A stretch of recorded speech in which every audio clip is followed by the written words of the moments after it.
오늘 본문에서는 전도자가 해 아래에서 정의와 의가 있어야 될 곳에 불의함이 있음을 한탄하고 있음을 고백합니다. 16절입니다. 또 내가 해 아래에서 보건대 재판하는 곳 거기에도 악이 있고 정의를 행하는 곳 거기에도 악이 있도다.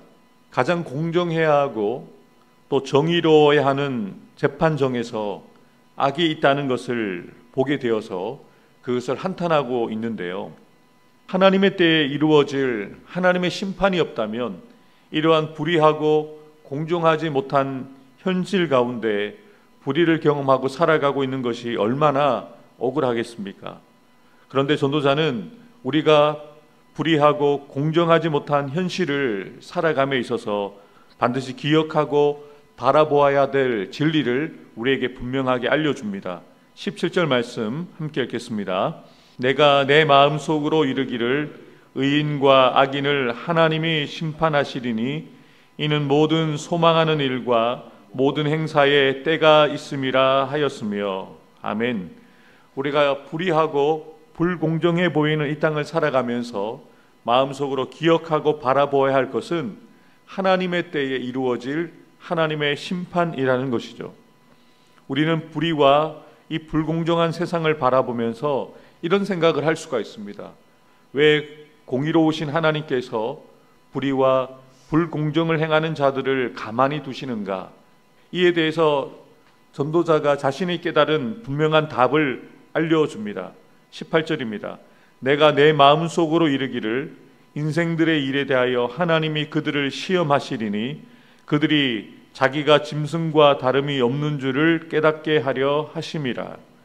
하나님께서 재판정에서 불의를 행하도록 내버려 두시는 이유는 하나님 없이 악을 행하는 자들이 짐승과 다름이 없다는 것을 그들로 깨닫게 하시기 위함이라는 것을 분명하게 밝히면서 하나님께서 그들을 심판하여 멸망받게 하시기 위함이라는 것 또한 분명하게 알려주고 있습니다.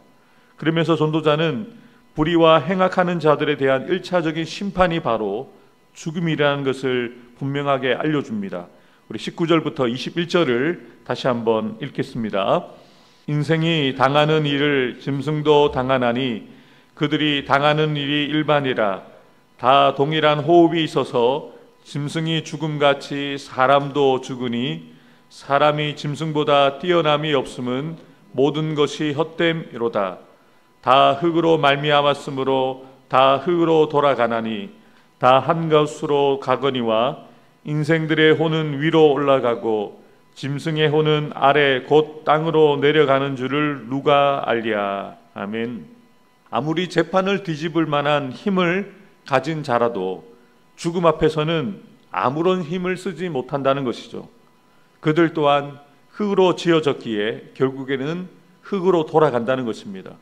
인간도 짐승도 동일하게 흙으로 돌아간다는 것을 분명하게 알려주면서 짐승의 혼은 땅으로 사라지게 되어지지만 사람의 영혼은 하나님의 심판대 앞에 서게 되어지고 공평하신 하나님 앞에서 공정한 심판을 받게 된다는 것을 분명하게 알려줍니다.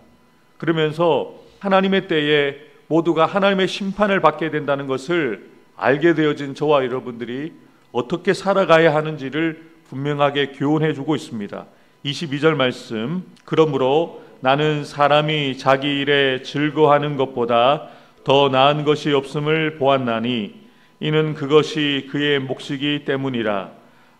그의 뒤에 일어날 일이 무엇인지를 보게 하려고 그를 도로 데리고 올 자가 누구이랴. 아멘. 전도자는 우리가 이 땅을 살아가면서 해야 할 일이 있는데 하나님께서 허락하신 생명을 살아가는 동안에 우리에게 주신 것들을 만족하면서 즐거워하면서 살아가는 것이 우리의 해야 될 일임을 분명하게 알려주고 있습니다. 12절과 13절을 함께 읽어보도록 하겠습니다. 사람들이 사는 동안에 기뻐하며 선을 행하는 것보다 더 나은 것이 없는 줄을 내가 알았고 사람마다 먹고 마시는 것과 수고함으로 낙을 누리는 그것이 하나님의 선물인 줄도 또한 알았도다. 아멘. 하나님의 때를 바라보며 하나님을 경외하는 마음을 가지고 하나님께서 내게 허락하신 것들을 하나님의 선물임을 깨닫고 고백하며 그것을 즐거워하고 기뻐하며 누리며 살아가는 것, 또한 하나님께서 기뻐하시는 선을 행하며 살아가는 것이 하나님을 경외하는 자들, 하나님의 때를 기다리고 하나님의 심판을 두려워하는 자들이 해야 하는 일임을 분명하게 알려줍니다. 계속해서 전도자는 불완전한 이 세상에서 가슴 아픈 일이 여전히 일어나고 있음을 바라보면서 한탄합니다. 4장 1절입니다. 내가 다시 해 아래에서 행하는 모든 학대를 살펴보았도다. 보라, 학대받는 자들의 눈물이로다. 그들에게 위로자가 없도다. 그들을 학대하는 자들의 손에는 권세가 있으나 그들에게는 위로자가 없도다. 이 땅을 살아가면서 우리도 보게 되어지는 일이죠. 힘도 없고 가진 것도 없는 약한 자들이 힘있고 권세 있는 자들에게 학대를 당하고 있는 것을 보게 되어지는데요. 그들이 학대를 당하면서 눈물을 흘려도 위로하는 자가 없는 것을 보면서 한탄하고 있는 것이죠. 그러면서 전도자는 이렇게 고백합니다. 2절과 3절 말씀 함께 읽겠습니다. 그러므로 나는 아직 살아있는 산자들보다 죽은 지 오랜 죽은 자들을 더 복되다 하였으며 이 둘보다도 아직 출생하지 아니하여 해 아래서 행하는 악한 일을 보지 못한 자가 더 복되도다 하였노다. 아멘. 전도자는 이미 죽은 자와 또 아직 태어나지 않은 자들이 오히려 살아있는 자들보다 더 복이 있다라고 고백하는데, 그만큼 이 암울한 현실을 바라보면서 너무 답답하고 가슴 아프기 때문이죠. 그렇다면 우리가 이러한 불의하고 어두운 세상을 살아가면서 우리가 무엇을 해야 할까요? 마태복음 5장 13절부터 16절 말씀입니다. 너희는 세상의 소금이니 소금이 만일 그 맛을 잃으면 무엇으로 짜게 하리요? 후에는 아무 쓸데없어 다만 밖에 버려져 사람에게 밟힐 뿐이니라. 너희는 세상의 빛이라. 산 위에 있는 동네가 숨겨지지 못할 것이요 사람이 등불을 켜서 말 아래 두지 아니하고 등경이에 두나니 이러므로 집안 모든 사람에게 빛이 있느니라. 이같이 너희 빛이 사람 앞에 비치게 하여 그들로 너희 착한 행실을 보고 하늘에 계신 너희 아버지께 영광을 돌리게 하라. 아멘. 예수님께서는 자신을 따르는 제자들과 자신을 믿는 하나님의 자녀되어진 저와 여러분들에게 분명한 정체성을 말씀하십니다. 너희는 세상의 소금이다.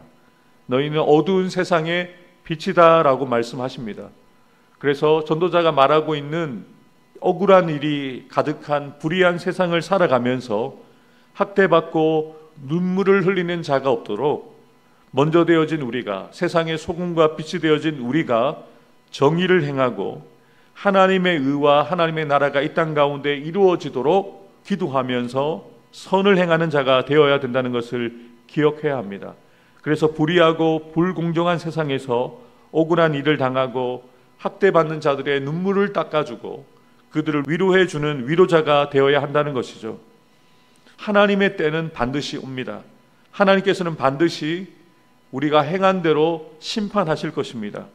그래서 우리는 그날을 바라보면서 하나님의 때를 기다리면서 우리가 해야 될 일은 우리에게 하나님께서 허락하여 주신 우리의 몫을 만족하고 즐거워하면서 하나님이 기뻐하시는 선을 행하는 것이 우리가 해야 되는 일임을 기억하면서 오늘도 우리가 세상의 소금이고 세상의 빛이 되었음을 기억하면서 오늘도 하나님의 기뻐하시는 착한 행실을 통하여서 하나님께 영광을 돌리는 삶을 살아가는 저와 여러분들이 되기를 주 예수님의 이름으로 축복합니다. 기도하겠습니다.